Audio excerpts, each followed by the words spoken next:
So this video looks at the reliability and validity of the diagnostic systems, the DSM and the ICD.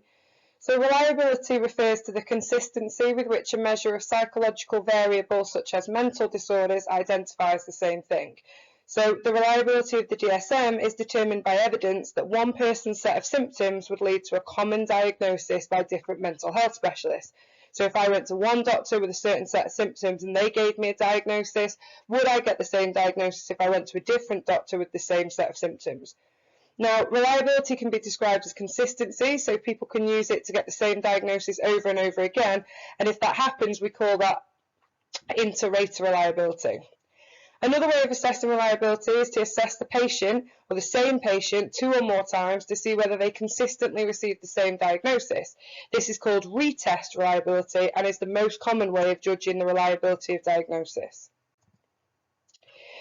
Top exam tip. I'm about to give you a lot of information. You don't need to know every study listed. I would probably choose one that you're more likely to remember in detail to allow you to refer to it as supporting evidence or to oppose the arguments surrounding reliability. So, first of all, the case for reliability. Goldstein in 1988 tested the reliability of the DSM-3. She re-diagnosed 199 patients using the DSM-3 after they had originally been diagnosed using the DSM-2. Some differences were expected as the DSM had been revised. However, Goldstein used a single blind technique, so she asked 2 experts to re-diagnose a random sample of 8 patients. They were given case histories with all reference to diagnosis removed. She found a high level of inter-rater reliability, which would suggest that the DSM-3 was a reliable tool, and so is the DSM-4 revised.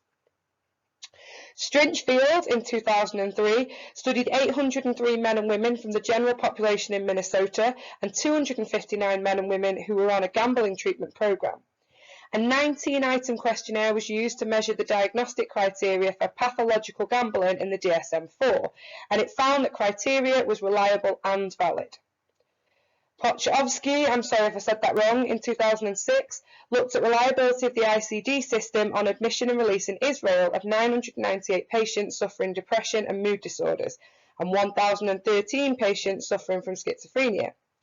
For patients on the same diagnosis when admitted and released, the PPV for mood disorders was 94.2%. The kappa figure was 0.68, which is a correlation. For psychotic patients, the PPV was 83.8 and the kappa figure was 0.62, and therefore this study shows good reliability for diagnostic of the ICD. The case against reliability. Nichols et al. In 2000 showed that neither the ICD-10 or the DSM-4 demonstrated good inter-rater reliability for the diagnosis of eating disorders in children.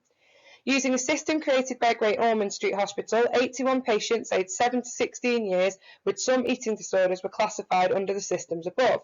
Only 50% of the children could not be diagnosed according to the DSM criteria, with reliability being 0.64, so about 64% agreement between the raters, but only because they agreed that they couldn't make a diagnosis.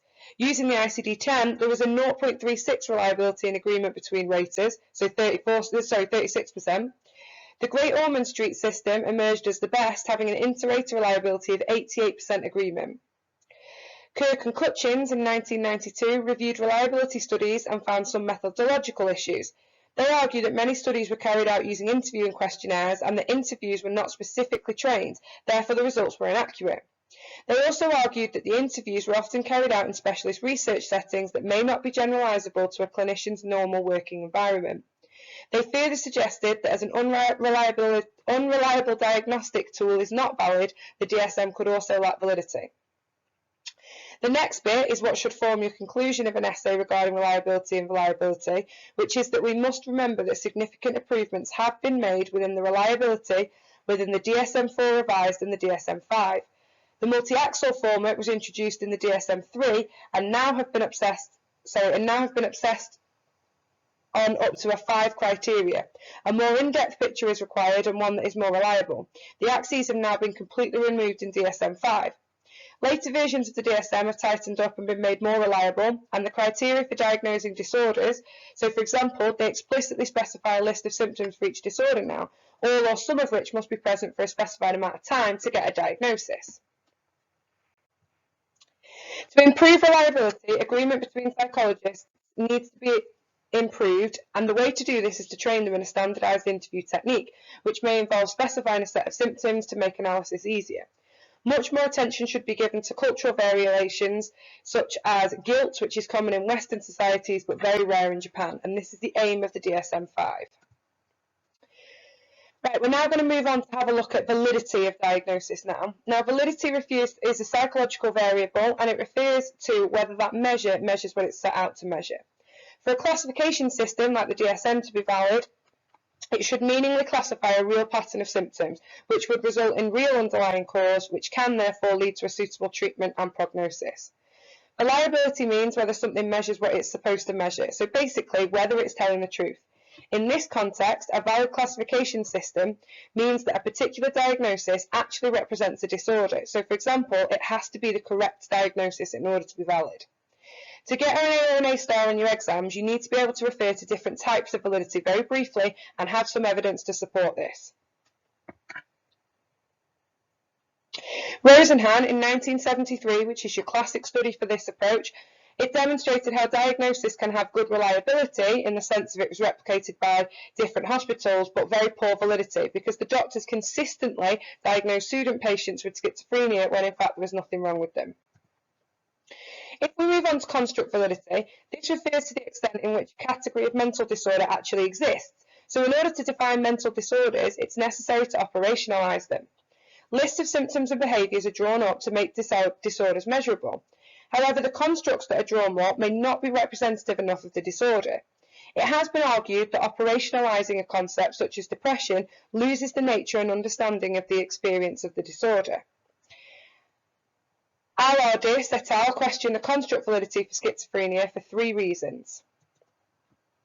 Although delusions and hallucinations are bizarre experiences, they're actually fairly common among the general population, so there's no clear cut-off point which we can say someone is suffering from schizophrenia. Schizophrenia has a range of symptoms that occur in different combinations, plus individual patients with diagnosis may appear very different from one another. There's also overlap between the symptoms of schizophrenia and other serious mental disorders, so someone with schizophrenia may seem closer to a patient with a very different diagnosis to someone with the same.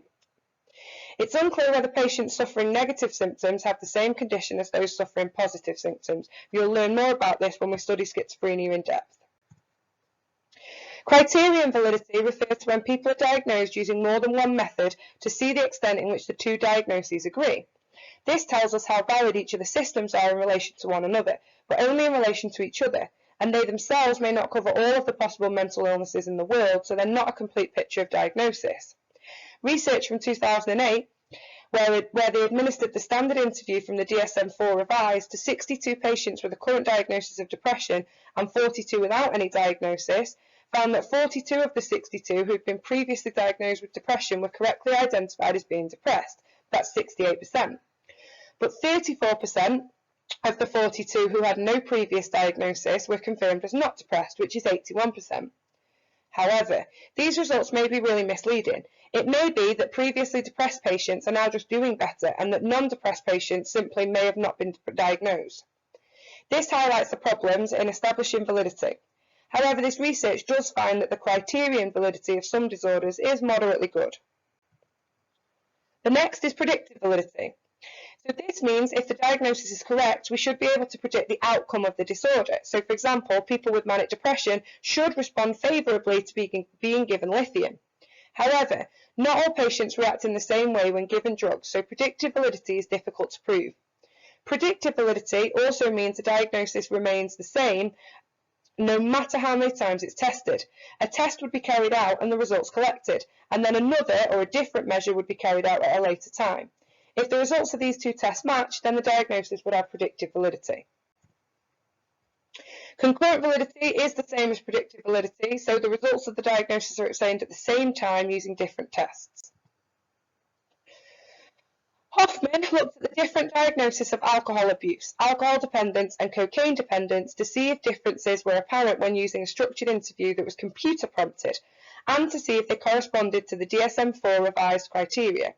The study looked at prison inmates, and it was found that the DSM diagnosis was valid, and the interview data supported the idea that dependence was a more severe syndrome than abuse for both cocaine and alcohol. The symptoms from the automated interview matched the DSM diagnosis. Lee, in 2006, did a study which focused on whether the DSM-4 revised diagnosis for ADHD was suitable for Korean children. It also focused on gender differences in the features of ADHD as listed in the DSM, such as inattention and hyperactivity. There are 18 criteria in all. A questionnaire was used with 48 primary school teachers, asking them to rate the behaviour of 1,663 children. Over the study, 904 boys and 759 girls. The criterion for diagnosis of ADHD agreed with the questionnaire findings, then there can be said to be concurrent validity. They also used the attention deficit hyperactivity disorder test to see if those characteristics match the DSM-4 diagnosis.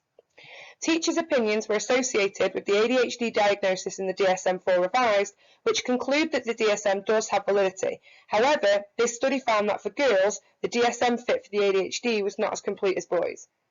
Now, I understand that at this point of the video, it sounds like I'm giving you an extensive amount of research. Please remember that you just need one piece of research for each side of the argument to allow you to form an essay. When evaluating the validity of diagnosis, the reliability and the validity of the DSM system has increased in each new version, so the DSM-4 revised is much more reliable than the previous versions. The use of different research methods such as interview and questionnaires yield data that match the DSM, as the studies that we've just discussed show. The claim that the DSM is valid is supported by the claim that it is reliable, as reliability and validity go together. The DSM is not valid, then it cannot be seen as reliable. Great efforts have been made to make the DSM-4 revised more valid, such as addressing culture-bound syndromes. The inter-rater reliability of some disorders is now very good. So, for example, Rosenham in relation to schizophrenia and Peterson in relation to depression. In regard to weaknesses, comorbidity, so having more than one mental disorder, is very hard to diagnose using the DSM, as this system relies on the closest match from a list of symptoms. If someone has more than one disorder, then it may be that symptoms don't match. Splitting mental disorders into symptoms and features could be seen as reductionist. A more valid approach would be to view a disorder from a holistic point of view. The symptoms should be treated as part of the whole person in terms of their mental health, such as in counselling, and not as in a disorder that is affecting them. It is possible that questionnaires and interviews produce the findings that they're searching for. So, for example, teachers know which children have a label of ADHD and that children with ADHD are hyperactive and impulsive, therefore the diagnosis may be self-fulfilling for the child, meaning that they respond and act in a way that they believe is expected of them by the teacher. DiNardo found higher reliability for obsessive-compulsive disorder but lower reliability for generalized anxiety disorders. Valid diagnosis for mental health disorder is much more difficult than a physical disorder because of the lack of objective signs of the disorder, such as being able to measure temperature, blood disorder, etc.